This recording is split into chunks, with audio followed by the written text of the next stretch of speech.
un homme a rendu visite à sa fille, qui vivait à quelques états de chez lui.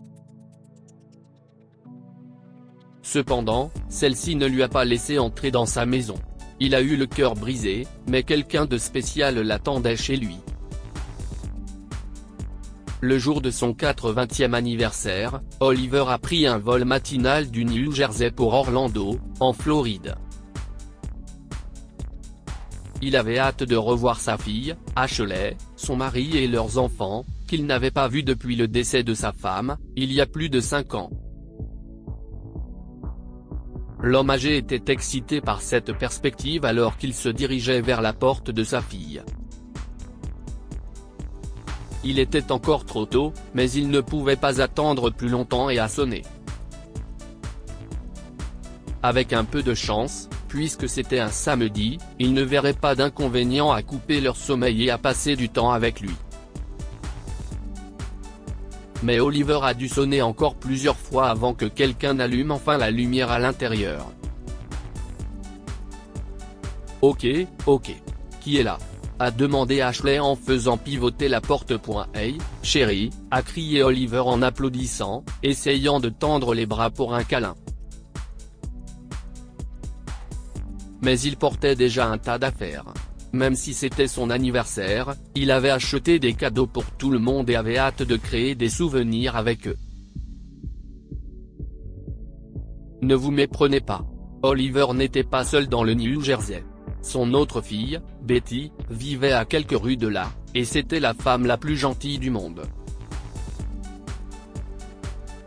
Son mari, Tom, était également d'une gentillesse folle, mais tous deux avaient des activités professionnelles ce week-end et ne pouvaient donc pas passer du temps avec lui pour son anniversaire.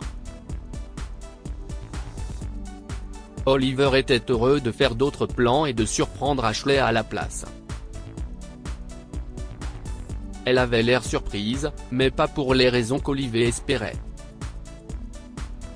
« Papa, que fais-tu ici ? Et à cette heure-ci ? Tu vas réveiller mes enfants ?» a-t-elle dit d'un air renfrogné. « Chérie, je voulais vous faire la surprise ce week-end, et j'ai pensé que je devais passer », a expliqué Oliver. « Tu aurais dû appeler », a marmonné Ashley, croisant les bras et n'invitant toujours pas son père à entrer dans la maison. « Eh bien, oui. Je suis désolé de ne pas l'avoir fait, mais on peut quand même s'amuser, » poursuit Oliver, son sourire s'amenuisant à cause de l'attitude de sa fille. « Je suis désolé. Nous sommes tous débordés ce week-end. Mon mari a du travail, et les enfants ont tous des événements, des récitals, des choses à faire à l'école, etc. Si est samedi. Je sais, mais toutes leurs activités extrascolaires me prennent tout mon temps. On n'a pas le temps. Écoute, pourquoi ne pas revenir à un autre moment ? Et s'il te plaît, appelle la prochaine fois. Nous arrangerons quelque chose, a dit Ashley, en fermant la porte, laissant Oliver sous le choc à l'extérieur. Il ne savait pas quoi faire, mais il a déposé tout ce qu'il avait acheté sur le porche de la maison et a commencé à s'éloigner. Pendant sa promenade, il a pensé à sa relation avec Ashley au fil des années. Ce n'était pas un secret que, pour une raison quelconque, elle n'était pas très proche de lui ou de sa défunte épouse, Clara.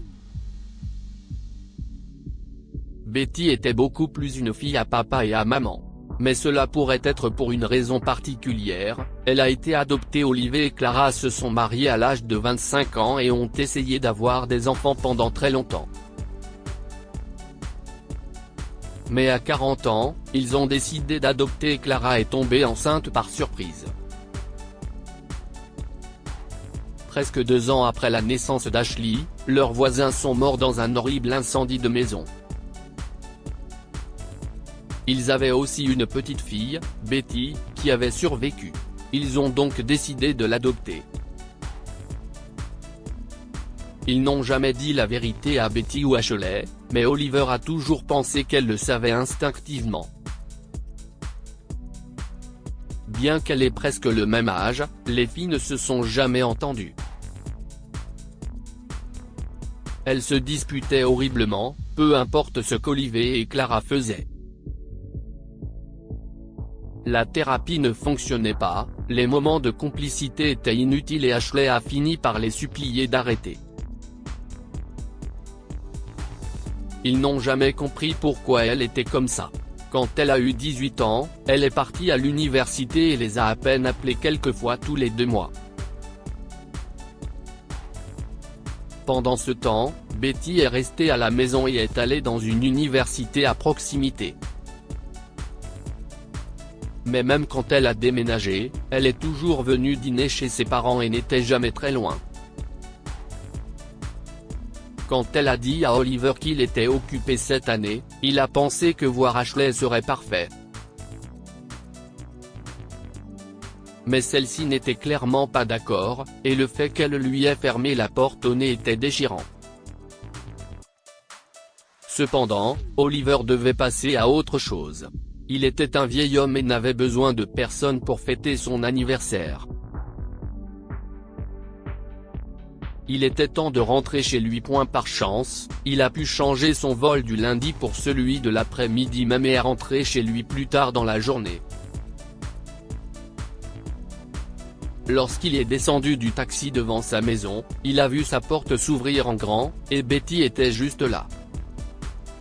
« Papa, tu es enfin là. Où étais-tu? Nous t'avons attendu si longtemps », s'est-elle exclamée avec un grand sourire.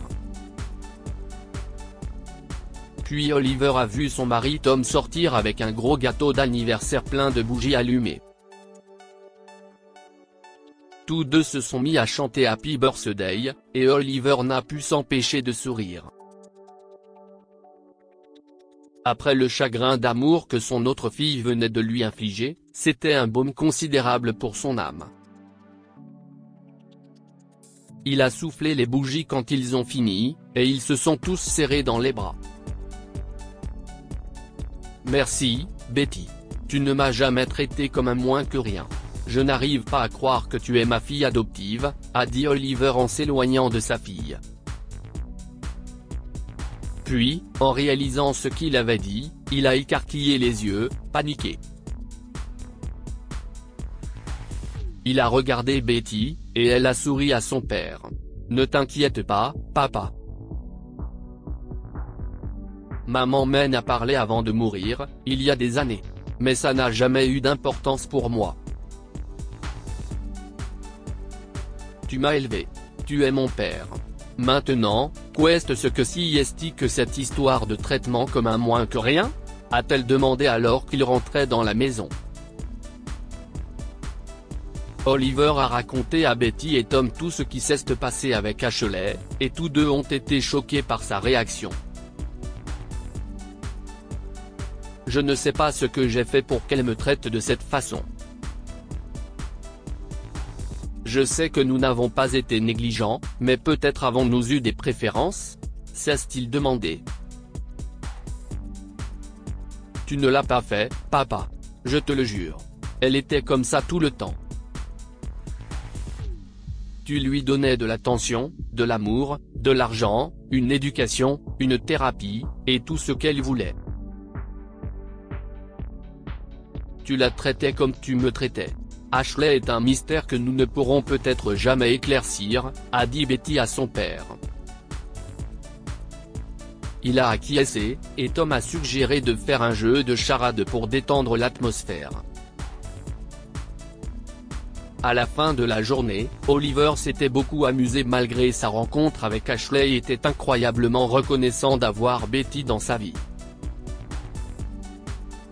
Il aimait ses deux filles, mais pour le bien de sa santé mentale, il n'a jamais revu Ashley. Que pouvons-nous apprendre de cette histoire? L'amour inconditionnel a ses limites. Même si les parents doivent aimer leurs enfants inconditionnellement, il y a une limite. Ashley a brisé le cœur d'Oliver, et si est pourquoi il ne l'a plus jamais revue. On peut devenir parent de plusieurs façons différentes. Oliver et Clara ont eu une fille biologique et une fille adoptive. Ils les aimaient toutes les deux de la même façon. Lire aussi, au milieu de la nuit, un couple sans enfant entend un enfant pleurer dans le grenier de leur maison. Abonnez-vous à Amon Mama sur Google News.